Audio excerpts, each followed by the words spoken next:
আসসালামু আলাইকুম দর্শক, আমাদের নতুন ভিডিওতে আপনাদের সকলকে স্বাগতম।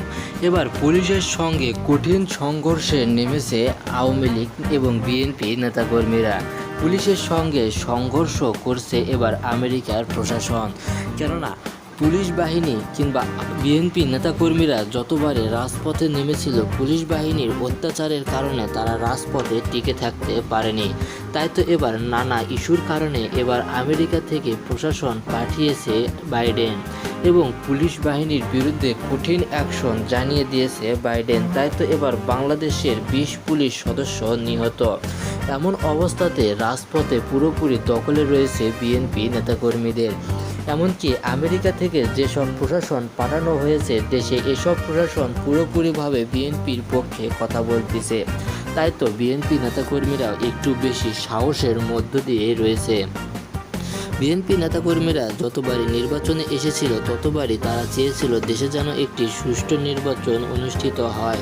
তার থেকে বড় কথা তত্ত্বাবধায়ক সরকারের অধীনে নির্বাচন করতে।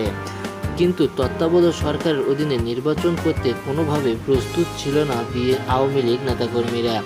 যদি তত্ত্বাবধায়ক সরকারের অধীনে সুষ্ঠু নির্বাচন করা হয় তাহলে সে নির্বাচনে বিএনপি নেতাকর্মীরা কোনোভাবে জয়লাভ করতে পারবে না। তাই তো বিএনপি নেতাকর্মীরা চায় যে দেশে যেন একটি তত্ত্বাবধায়ক সরকারের অধীনে সুষ্ঠু নির্বাচন অনুষ্ঠিত হয়।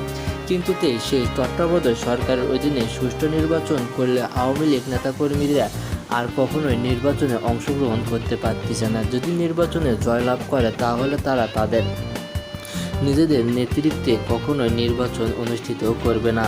প্রতিটি ক্ষেত্রে যেখানে আওয়ামী লীগ বিএনপি ইস্যু নিয়ে পুরো দেশের মধ্যে দ্বিধাদ্বন্দ্ব সৃষ্টি হয়, সেই দ্বিধাদ্বন্দ্বের হাত থেকে দেশকে রক্ষা করতে এবার নতুন করে জাতিসংঘ সায় দিয়েছে। জাতিসংঘ চায় যে দেশে একটি সুষ্ঠু নির্বাচন অনুষ্ঠিত করতে এবং সে নির্বাচন হবে শুধু তত্ত্বাবধায়ক সরকারের অধীনে।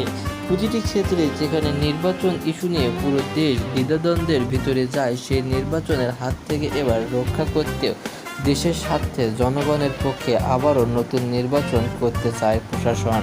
তাই তো এবার নতুন করে নির্বাচনের সম্ভাবনা জানান দেওয়া হচ্ছে। প্রতিটি ক্ষেত্রে যেখানে নির্বাচন ইস্যু বাংলাদেশের জন্য খুব খারাপ কিংবা খুব দুঃখজনক কিছু বয়ে আনতেছে, সেখানে এবার জাতিসংঘের পক্ষ থেকে যেহেতু নতুন করে নির্বাচনের সম্ভাবনা জানান দেওয়া হচ্ছে, সেহেতু দেশে আর কখনোই বিশৃঙ্খল নির্বাচন অনুষ্ঠিত হওয়ার কোনো প্রশ্নই নেই। দেশে নির্বাচন হলে সকলে আবারও শান্তির পথ দেখতে পাবে। তো দেশে নির্বাচন হওয়াটা কতখানি গুরুত্বপূর্ণ আপনাদের জন্য, অবশ্যই আপনাদের মূল্যবান মতামত